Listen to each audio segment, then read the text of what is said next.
Interested in how you can achieve financial freedom here in 2020 in only 3 simple steps? Be sure to check out today's video, because in today's video, I'll be showing you the 3 simple steps that you need to execute when you want to achieve financial freedom.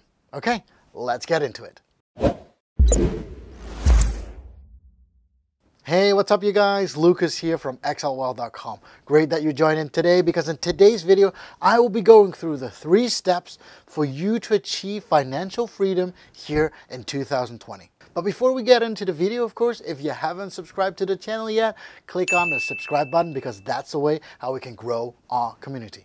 Oh yeah, and of course, I actually want to show you a channel that I really love watching. It's a Journeyman investor. I love his channel, but I'll tell you this. I'm actually not allowed to say this, but I love his voice. He's got such a raw voice that I can't even copy if I try to do that. If you haven't checked out his channel yet, be sure to check out his channel, because he's got cool videos that you'll surely love if you like watching my channel as well. Okay, let's get into the video. Now, the first step that you really need to understand and get into is, of course, start a business. Now, financial freedom doesn't start just like that, like, you know what, I'll just sleep on it and all of a sudden it happens just like that. It doesn't happen like that. Now, everybody knows that, because financial freedom is actually just very simple. You gotta do work up front and create a certain stream of income that will help you generate money over time. That's what you want to have. That's the whole dream of having passive income. That's actually what everybody wants, if of course you want to have financial freedom, that is. The first thing, like I said, is start a business. Starting a business is so important. Now, why do you think I should start a business? Well, it's as simple as this. You can compare it like somebody who's like a plumber, for example, as simple as that. You'll make, for example, somewhat like 40,000 a year, compared to somebody who's a doctor who's studied many years and has many degrees as well, and then all of a sudden he's making 400,000 a year.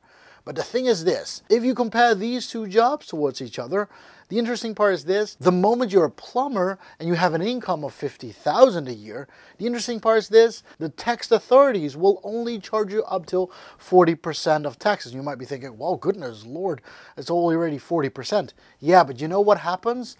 The moment you make more than 70K a year, the tax authority says, you know what, we'll charge you, since you have a lot of money coming in, we'll charge you more income tax. The moment you have over 70K as a salary per year, the government will just say, you know what, you got more to share. We'll take about 50% off your salary every month again. 50%. The moment you have a lower salary, the taxes will be lower as well. The moment you have a higher salary, the tax authorities will come around and say, hey, you seem to have more, so we'll take more.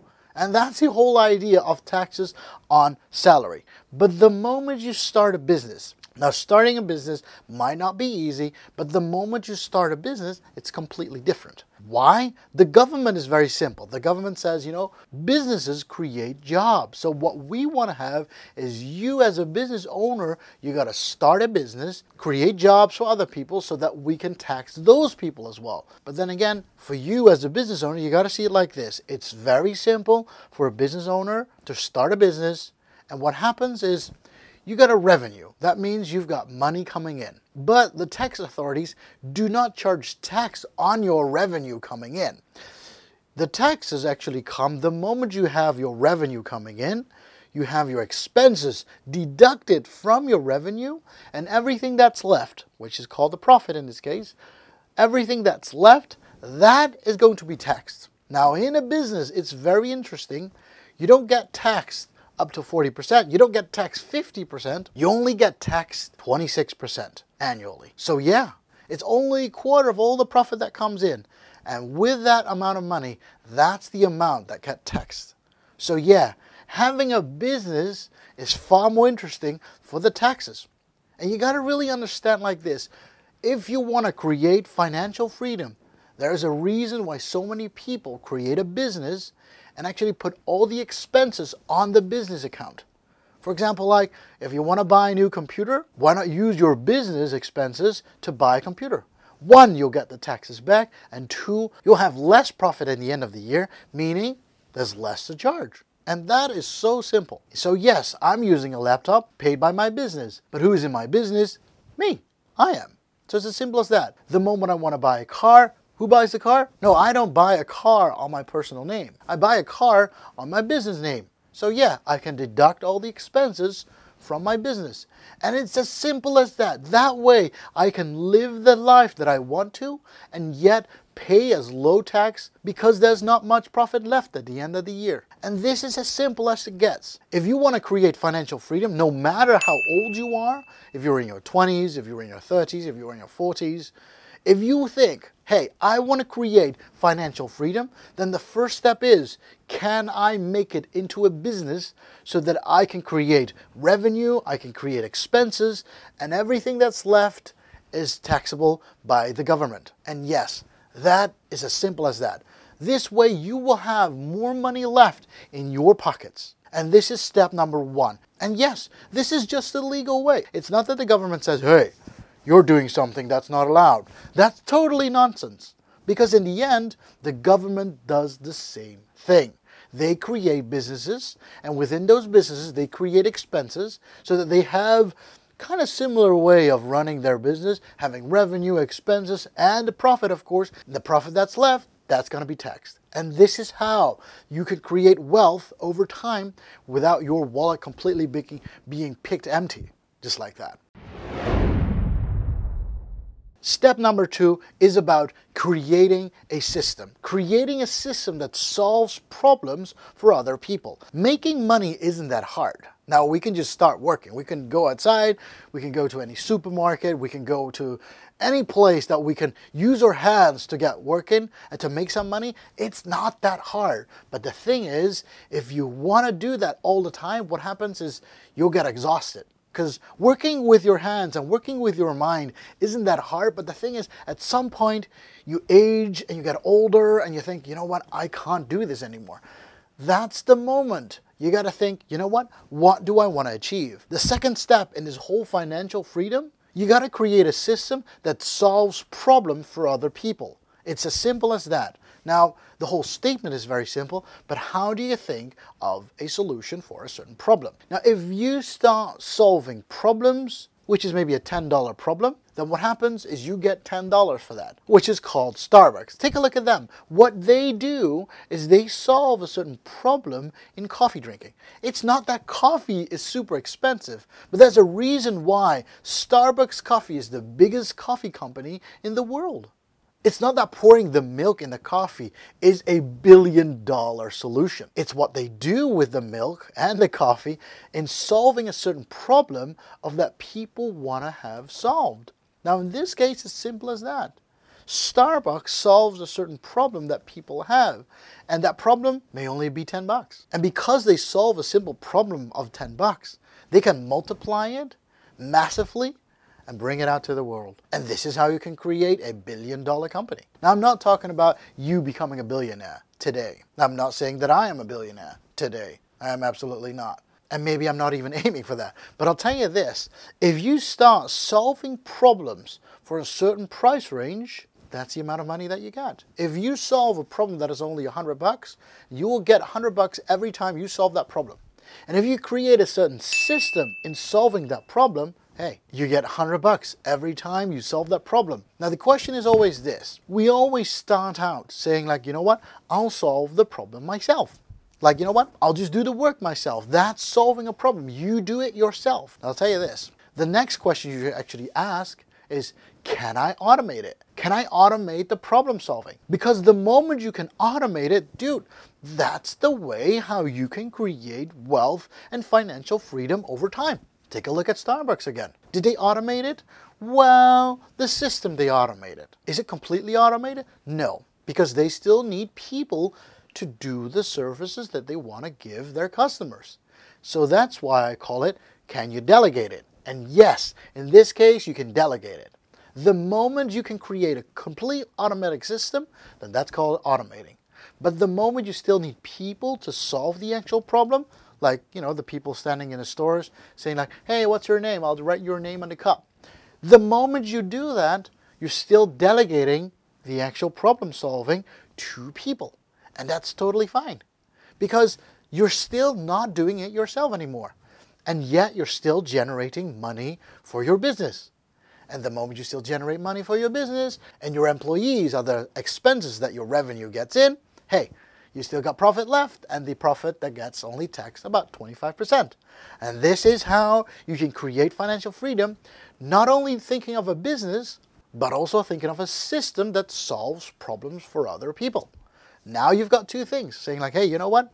I got a business that is being taxed on a lower scale, and on the other end, I've got a certain system that brings money in, being taxed also low. And the third step is, of course, you gotta make money while you sleep. And it sounds like a dream. Yes, it does. Making money while you sleep. Well, I'll tell you this. If you want to create this financial freedom here in 2020, the most important thing is, if the money is not coming in while you're sleeping, what I'm actually trying to say is that you're still putting in your own time to get exchanged for money. Your money should be coming in passively. Now, you shouldn't be working anymore every time for the money. You can do work up front, which is totally normal, but at some point, you shouldn't be putting in the time anymore for that money anymore. But at some point, you shouldn't be putting in work to exchange for that money. Some people tell me, Lucas, but if I work for maybe a week or maybe a day, I get $1,000. I said, okay, good for you. But if you can create such a way that you can get $100 passively, I'll tell you this, the $100 passively that you get monthly is far more compared to that $1,000 that you get monthly when working. Because in the end, if you get it passively, if you sleep on it, you still get the $100 per month. Now you can get $1,000 per month when you work for it. Yes, but the moment you start sleeping, what do you get? Nothing, because you sleep. But the moment you put in work again, you'll get $1,000. This is why creating passive income is the first and most important thing that you need to generate and create in your financial freedom journey. If your journey does not say, you know what, let's create passive income, then what you're gonna do? It's very important to start with passive income. I always had a friend saying like, Lucas, yeah, having $100 passive income every month, I get that. But the thing is, how do I get started? Now, there are multiple ways. I always say, you know what? How do you eat an elephant? Now, we're not actually eating an elephant, but how do you eat an elephant? And you know, if you try to insist on answering that question, how would you answer that question? How would you eat an elephant? Well, you might say, you know, with a knife and a fork or so, right? Well, I would say one bite at a time. No matter how big the challenge actually is, you got to start one bite at a time. You got to start in your journey becoming financially free. You got to start somewhere. You got to start with working first. You got to start with investing your money. You got to start with investing your money in stocks, for example. Let it grow slightly, bit by bit. Nobody just starts with $1,000 per month. Nobody does.